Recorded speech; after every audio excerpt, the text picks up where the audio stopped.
4 games suffering a loss. How do you turn the page? How do you have to do it so quickly? I know there's no magic wand, but what's the process here? Yeah, again, we got guys subbing in for different roles here, and obviously guys that aren't used to playing on the power play are now playing on the power play. Guys that aren't used to killing penalties are killing penalties. It's the great part about this league. It's that next man up mentality where you get an opportunity to showcase your talents in this league.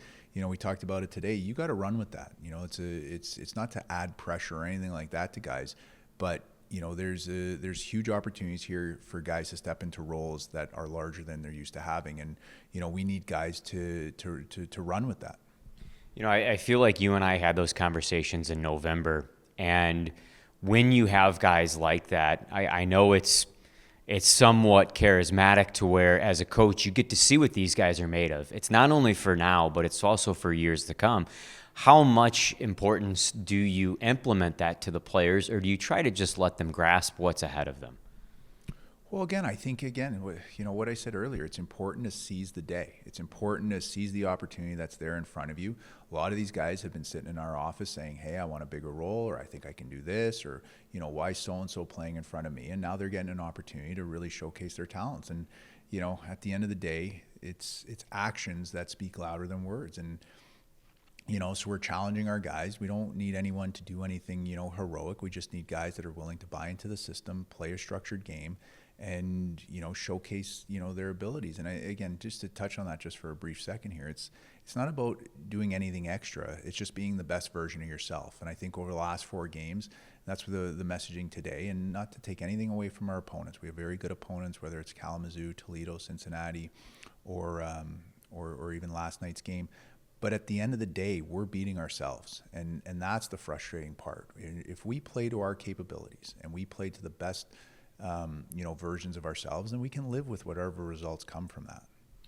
Is it something, as a coach, when you approach that to your players, is it more so just a mental game for some of these guys? Do you try to just say, hey, take a moment, take a breath, and be yourself? Is it that simple? I mean, again, if it was that simple, everyone would be doing it. I think at the end of the day, coaching, that's the best part about coaching. You got 20 guys, and every day you got 20 guys showing up, and they need different things. And I think right now the messaging is very simple. I like our group. I like the guys that we're putting on the ice. But again, we need everyone to be the best version of themselves, and we need them to buy into the structure of the system. And I think if we do that, we'll be fine. And the other thing that we talked about today, you're never as good as you think you are when you're winning, and you're never as bad as you think you are when you're losing. It's always somewhere in between, and things can turn really quickly in this game. We got Indy for 4 straight games, and we've seen them bits and pieces throughout the regular season. What challenges do they pose to be a talented team, to be a contending team? Well, they're, if not the best, or one of the best defensive teams in the league. You can look at that by the amount of goals against that they give up. So obviously, they're going to be tight scoring games. So we got to be willing to get to inside ice. We got to be willing to, really fight for those inches that are really critical in the game of hockey. Whether it's in front of our net, whether it's in front of their net, whether it's on the boards. They play a very north-south type of game, and you know exactly what you're getting with them. Their PK is very good. They got a very aggressive PK that can give power play some problems. So we got to be able to move the puck around. But again, at the end of the day, it comes down to execution. If we're not in the structure that we're supposed to be playing, I always say this: any structure or any system that you implement is not the best system or structure in the world. Where it gets very interesting is when you have 5 guys shift in and shift out that are going in there and executing the systems. And I always say that you're only as good, or any system is only as good as the player who executes it the least or the worst. So, we need 5 guys shift in and shift out, hopping over those boards, bought into what we're doing here.